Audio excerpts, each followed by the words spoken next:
Hello people, today we have Burger 2 for you, and a drum roll please. Oh, the world doesn't care that much about me. Well, it's a game I liked. It was a twin-stick shooter, not the game I'm best at, before anyone wants to point that out, but this isn't about me, this is about the game, alright? It's a stupid story really. You're a Nazi soldier who turns against the SS when they go too far, attempt to use alien tech to destroy the world. To find out the alien tech has used them, destroy it affects you, you're imprisoned for 70 years, the menace re-emerges, so do you. I mean, what I really loved about the storytelling is the crudely drawn pictures, which on their own are not great, but they match very well with the graphics in the game, which aren't outstanding either, but serve a good enough purpose. And by keeping it simple, the game was able to reap a win easier than a horny drunk teenager. That is, the bullets, the enemies and the sceneries are very easy to distinguish from one another, creating a non-confusing experience. So the enemy selection is very easy to tell from one another and shows good design. You have your easy pawns, even quick shooters and melee attack opponents. So with this great mix in the areas, it kept me on my toes and ensured I didn't get into autopilot mode, having to approach the enemies in all manners of ways. I mean, you have your palette swaps on top of different strengths. Here's a purple wasp thing that oh shit, it breaks into parts! That's right, even different behaviours within the same skins. The bosses offered some great challenges, and no points had me thinking that it was impossible, and instead had me cursing my own self for my deaths as I mistimed every jump as I got greedy. My Dark Souls greed, why have I not learned from that game? But anyway, the controls are tight and handle well, with simple controls of shooting, melee, special and dodge.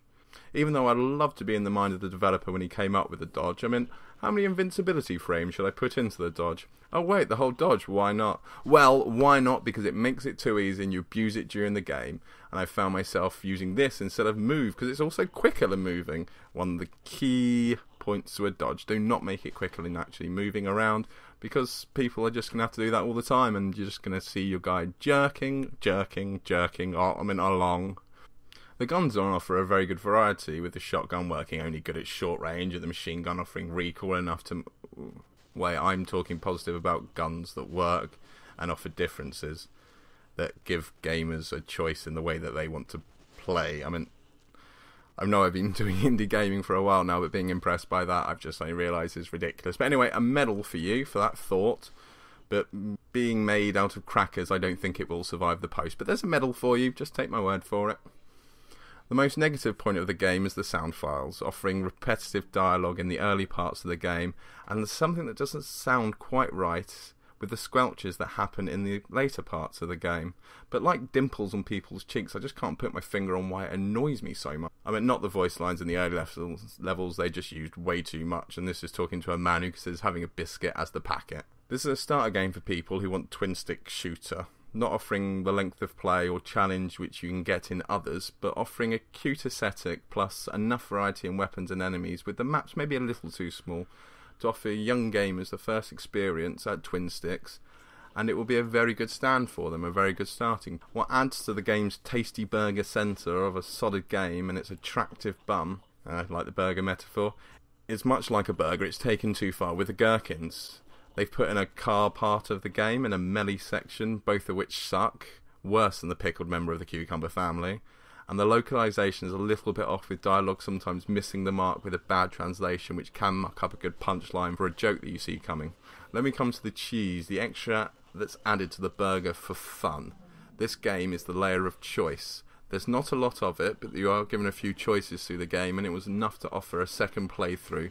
Beyond that, I don't think there is enough to offer another playthrough for the choices, but it was enough for a second playthrough.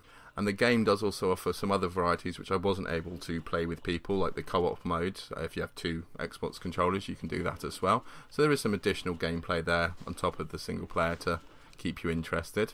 Then let's end on the highest point of all. This game adds in a resource management level. You get rare drops from your enemies of money and also from rewards from missions. And the money you get you can use to add extra ammo, add extra weapons, you can buy supplies.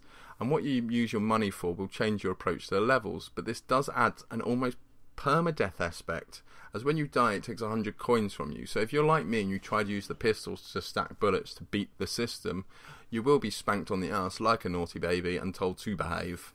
So in wrap, it's good gameplay, great experience from a solo developer, and my hat goes off to you, young sir. My hat goes off to you.